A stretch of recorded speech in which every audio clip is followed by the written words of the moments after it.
Hello, everyone. This is Limitless, and we hope everything is going well for you. In today's episode, we will talk about an article by James Clear, the famous author of Atomic Habit, about how to stay motivated when you have lost interest in working toward your goals. We all have goals and dreams, but staying focused and committed to them can be challenging. I often hear people say things like, "I start with good intentions, but I can't manage to keep my consistency for a long time. I have a hard time coping with mental fatigue," they will say. "When I start something, I can't manage to finish it or maintain my concentration for very long." Not to worry. This is a crime for which I am equally responsible. We are after all human. Before we talk about how to stay motivated, let's talk about a myth about passion and what drives people in the first place.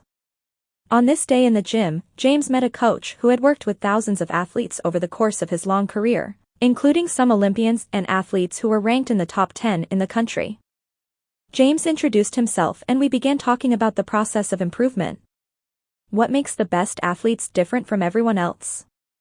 He asked. What do people who are really successful do that most people don't? The coach talked about the usual things: genes, luck, and talent. James was surprised when the coach said, "At some point, it comes down to who can handle the boredom of training every day and doing the same things over and over again." James was surprised by his answer because it was a different way to look at work ethic. People talk about getting fired up to work on their goals. People say things like, "It all comes down to passion," whether they are talking about business, sports, or art. Because of this, many of us feel sad when we lose focus or motivation because we think that people who are successful have an endless supply of passion. But this coach was saying that even the most successful people get unmotivated sometimes. The difference is that even though they are bored, they still find a way to show up.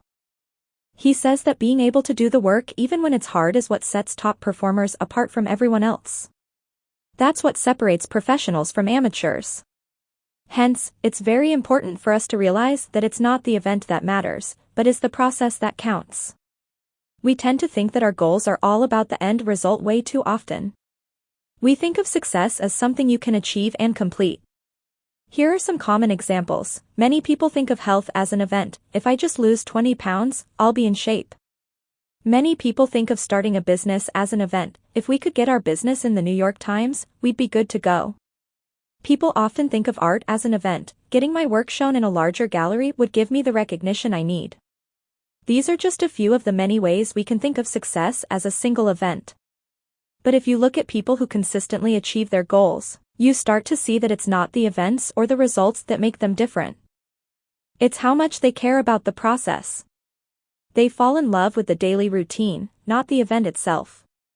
Funny thing is, paying attention to the process is what will let you enjoy the results anyway. If you want to be a great writer, it's great to have a book that sells a lot of copies. But the only way to get there is to love the writing process itself. If you want people all over the world to know about your business, Forbes magazine would be a great place to be. But the only way to get there is to love the management and marketing process itself. If you want to be in the best shape of your life, you might need to lose 20 pounds, but the only way to get there is to love the process of eating healthy and working out regularly. If you want to get much better at something, you need to fall in love with how to do it. You can't just dream about the results you want. Instead, you have to love building the identity of someone who does the work. One story I liked was from Coach Nick Saban of the University of Alabama American football team, which apparently wins a lot of championships. He said, "Don't think about winning the championship, think about what you need to do in this drill on this play at this moment." That's the process. Let's think about what we can do today, what our task is, and how we can do it well. To put it simply, doing the work is enough. Get in love with being bored. Practice and repetition will make you love what you do. Love the way you do what you do, and the results will take care of themselves. Now, if you want to learn more about these things, you can read James Clear's book Atomic Habits, which I highly recommend to anyone who wants to get better. I hope you find today's video helpful. If you want to help this channel out, like and subscribe, which will help to boost the algorithm so that more people can be limitless, and click the bell icon to be notified when new videos come out.